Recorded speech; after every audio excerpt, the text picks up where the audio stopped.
जय साईनाथ। अनंत कोटि ब्रह्मांड नायक राजाधिराज योगीराज परम ब्रह्म श्री सच्चिदानंद सतगुरु साईनाथ महाराज की जय। श्री साईनाथ महाराज की जय। सुनो ज्ञान की बातें चैनल के माध्यम से मैं बाबा का एक एक्सपीरियंस शेयर करना चाहती हूँ। श्री मुकेश सक्सेना सर को मैं कोटि कोटि नमन करती हूँ, जिनके चैनल के माध्यम से मैं बाबा का एक्सपीरियंस शेयर कर पाती हूँ। बाबा, मैं बाबा से प्रार्थना करती हूँ कि बाबा इस सारे विश्व से इस महामारी को जल्दी ख़त्म कीजिए और हमें जल्दी शिरडी में दर्शन दीजिए। रामायण जी में भी लिखा है, अब मोहे भाव भरोसे हनुमंता, बिनु हरि कृपा मिलहि नहीं संता। तो बाबा, बिना हरि की कृपा के तो संत भी नहीं मिलते। तो हे सतगुरु साईं, आप जल्दी हम पर कृपा करें और हमें शिरडी में दर्शन दें, सारी परेशानियों को ख़त्म करें। मैं बाबा का एक ऊदी का एक्सपीरियंस शेयर करना चाहती हूँ।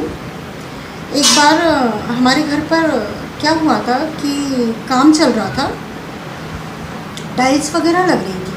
तो हमारे घर पर जो दरवाजे पर फ्रंट पर टाइल्स लग रही थी, 2 लड़के थे, 2 मिस्त्री थे, 4 लोग थे।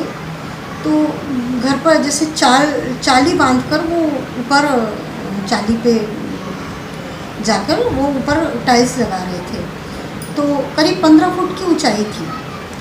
तो बहुत परेशान कर रहे थे। मैंने उनको मतलब ठेका नहीं दिया था काम करने का, उनको डेली पैसे देती थी मैं।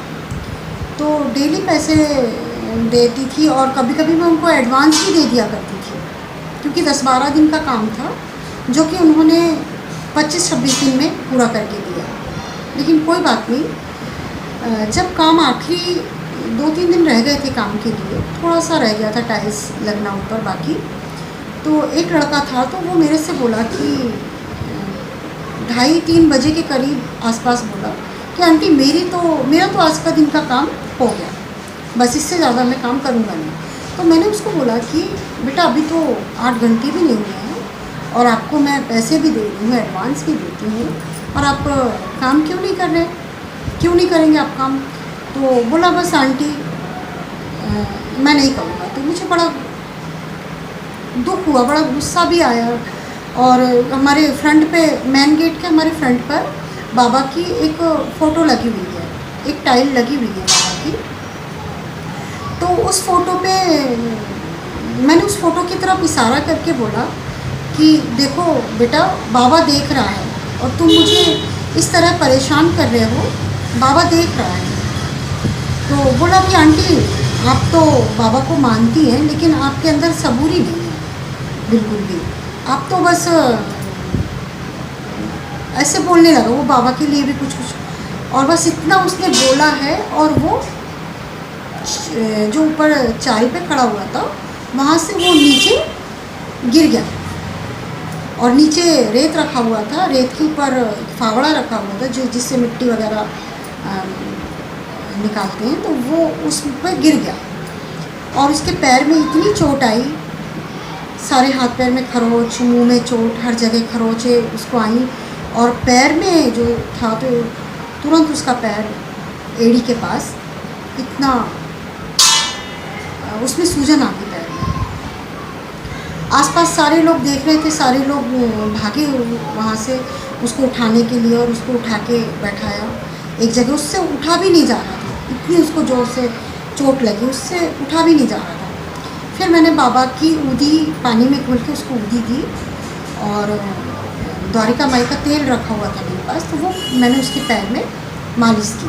और मैंने कहा ये थोड़ा उठने लायक इतना हो जाए कि, क्योंकि वो बिल्कुल लेटा हुआ था, उससे बैठते भी नहीं। मुझे तो लग रहा था कि शायद उसकी जो रीढ़ की हड्डी है कहीं यहाँ चोट तो नहीं आ गई उसे, क्योंकि उससे बैठते भी नहीं बन रहा था। तो मैंने उसके पैर में तेल लगाया। मैंने कहा कि इसको हॉस्पिटल, मेरी बिटिया बोली मम्मा इसको हॉस्पिटल लेके चलो। तो मैं उसको एक प्राइवेट हॉस्पिटल है हमारे यहाँ संजीवनी, उसमें मैं उसको लेके गई और उसका एक्सरे करवाया पैर का।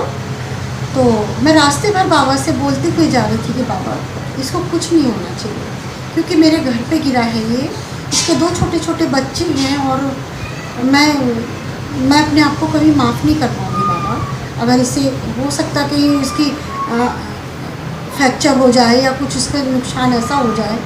तो मैंने बाबा को बहुत रिक्वेस्ट की और मैं उसको हॉस्पिटल लेके गई। तो उसका एक्सरा वगैरह कराया तो उसका ना कोई फ्रैक्चर था, ना कुछ था। फिर दूसरे दिन वो आया तो बोला कि आंटी मैं काम करूँगा। मैंने कहा, वो चलने फिरने लगा, उसको पट्टी वगैरह बांधी, दवा वगैरह दी उसको, तो वो थोड़ा थोड़ा पैर रख के आया घर पे। बोला कि आंटी मैं बैठे बैठे टाइल्स लगाऊंगा, मैं काम करूँगा। मैंने कहा नहीं बेटा, आप आराम करो, आप काम मत करो। और गुस्सा भी था मुझे, मैंने कि मैं आपसे काम नहीं करवाऊँगी, आप लापरवाही कर रहे थे और आप इस तरह मुझसे काम ठीक से नहीं कर रहे थे। मैंने उनको इसको इस तरह भी बोला। तो फिर दूसरे दिन फिर आया, तीसरे दिन तो वो जो 2 लड़के थे वो काम कर रहे थे। तो वो आया तो बोला कि आंटी मैं आपको बताऊं, आपने जब तेल लगाया था बाबा का, शिरडी का जो तेल और ऊदी आपने जो मुझे दी, उसी टाइम मेरा दर्द सारा गायब हो गया था। मेरे पैर में जब आपने द्वारिका माई का तेल जो जब आपने मेरे पैर में लगाया, उसी टाइम मेरा दर्द बिल्कुल गायब हो गया था। लेकिन क्योंकि सूजन थी पैर में तो उसने बोला कि हाँ दिखाना था, मतलब ले गए थे आप हॉस्पिटल, लेकिन मेरा दर्द तो उसी टाइम ख़त्म हो गया था। और आंटी मैं मान गया हूँ आपके बाबा को, इस तरह उसने बोला। तो मैं बहुत खुश हुई और मैंने कहा तू मान गया ना बाबा को। फिर मैंने उसको दूसरे दिन काम पर उसको काम करने दिया। तो बाबा ऐसे हैं, मैं हर समय बाबा को अपने पास अपने साथ हर समय महसूस करती हूँ। जब भी मैं कोई परेशानी में होती हूँ और मैं बाबा को याद करती हूँ तो बाबा मेरी हर तरह से मदद करते हैं, क्योंकि वो मुझे परेशान कर रहा था और उसने सॉरी भी बोला और उसको रियलाइज़ भी हुआ। और शुक्र है उसको, ऐसा कुछ मैं बाबा को बहुत हाथ जोड़ी। मैंने हॉस्पिटल से आने के बाद मैंने बाबा को नारियल प्रसाद सब चढ़ाया। मैंने कहा बाबा बस आपने मेरी लाज रख ली, उसे कुछ भी नहीं हुआ। तो ऐसे हैं बाबा हमारे। जय साईं नाथ।